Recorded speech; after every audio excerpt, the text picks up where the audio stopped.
Hey my fellow losers, I'm the loser with a bandana, and today we'll be looking at the classic movie, The Night of the Living Dead. Actually, before we start the review, did you know this movie was never copyrighted? I know, that's wild. But anyway, small note aside, on with the review. So we start off the movie with a brother and sister, or maybe a couple that have known each other since childhood, who knows, driving into the countryside to put some flowers and a foam cross on a grave. And the whole time, they have this somewhat annoying banter. Is that the word I want? I don't know. Well, either way, it ends up with a zombie knocking the man out. Good riddance. The woman, whose name Barbara, runs to the car, which stops working now that the plot needs drama. Nice. But she rolls it a little ways and rushes to this house. Oh, also she gets on this phone that makes this weird noise. Like, what is that? It sounds more in place with Star Trek's teleporter than a phone not working. But anyway, Zombie 1 just kind of drunkenly hobbles around outside as his mates come to join him. Barbara runs upstairs, sees this really rotten guy, and runs straight outside. And as soon as she gets outside, this man arrives.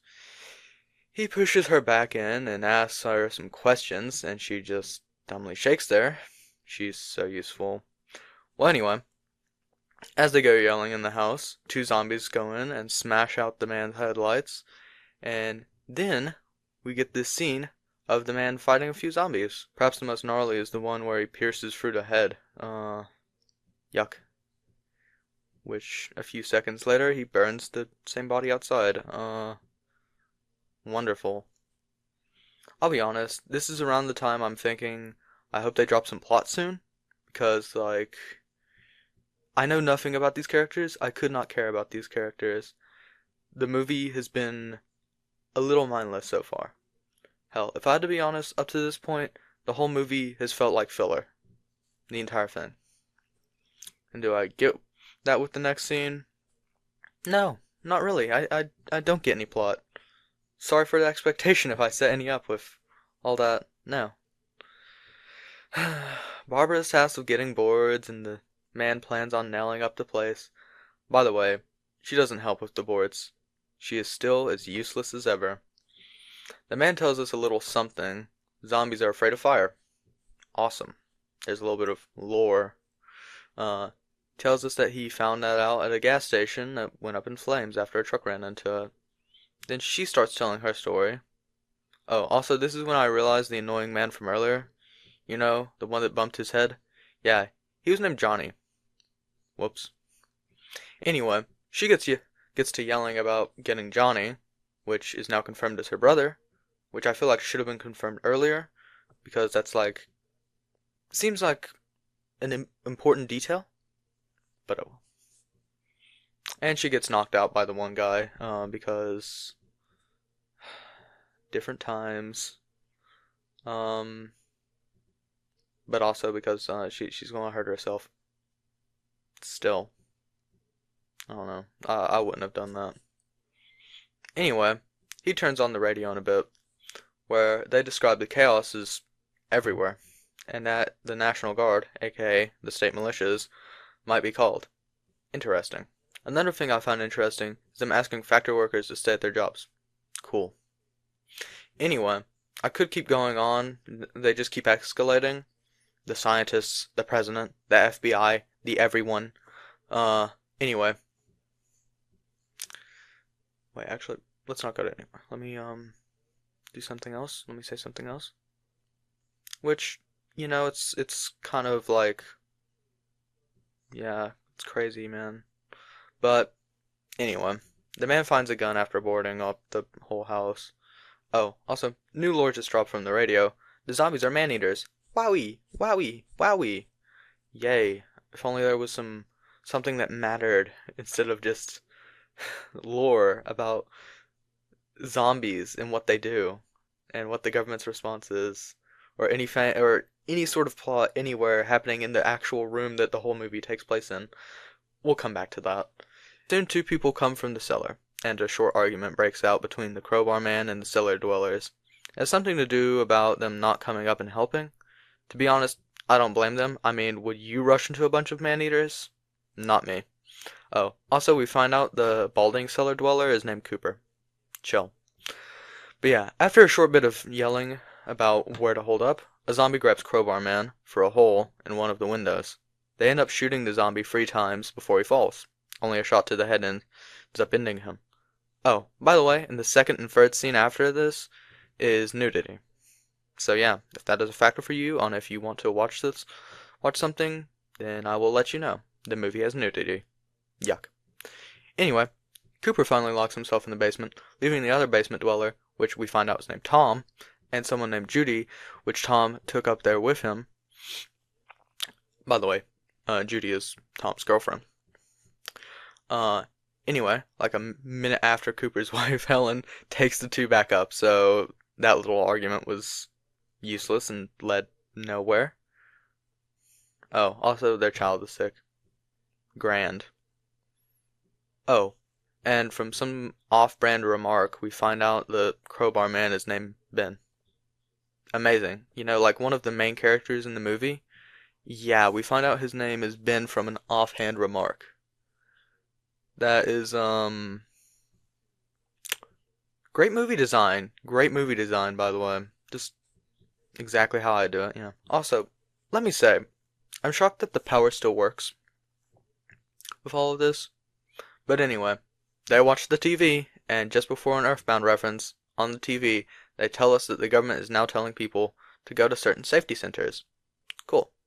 And after the Earthbound reference, they talk about radiation on some probe in space or whatever, and that radiation might be the cause. Cool. Oh, also the girl's name is Karen. Cool. We just find that out like right now.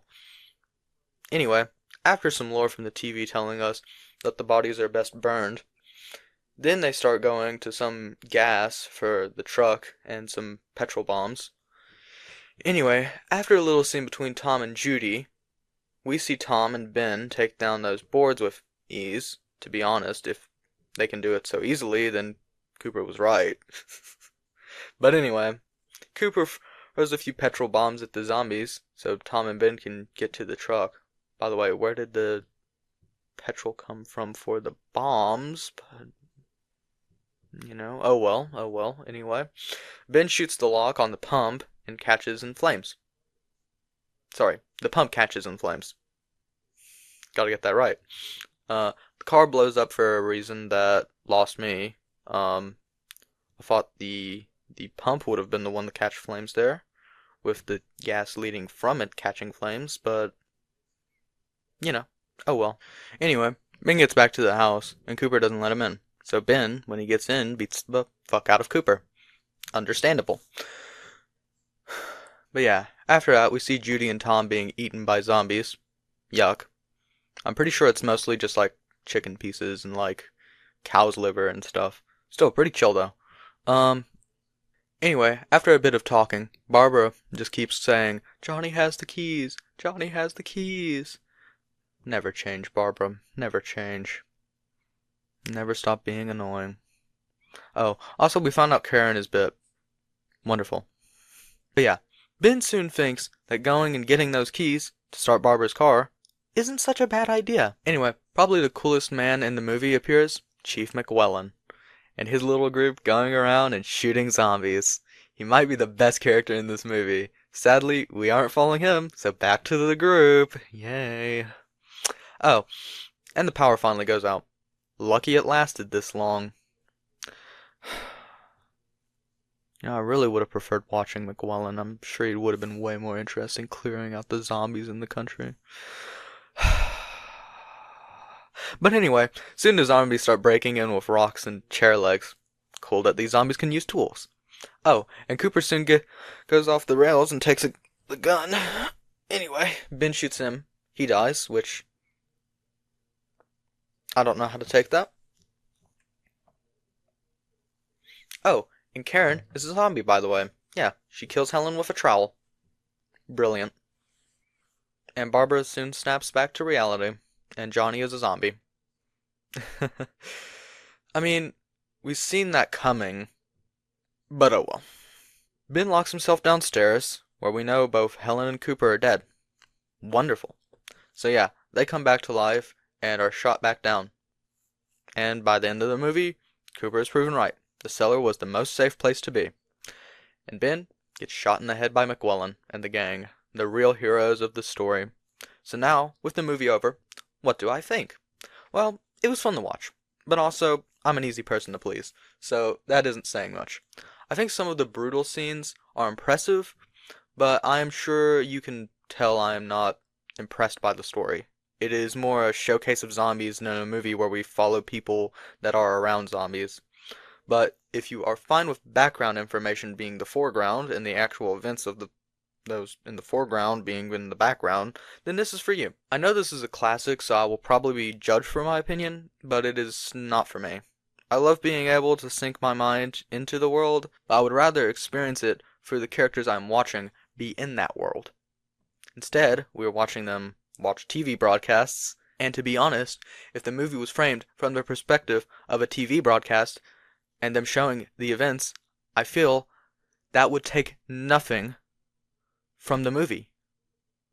Just like how half of my summary seems useless, which I'm sorry for, but if I have to rate the movie between 1 and 10, I have to give it a 3.5.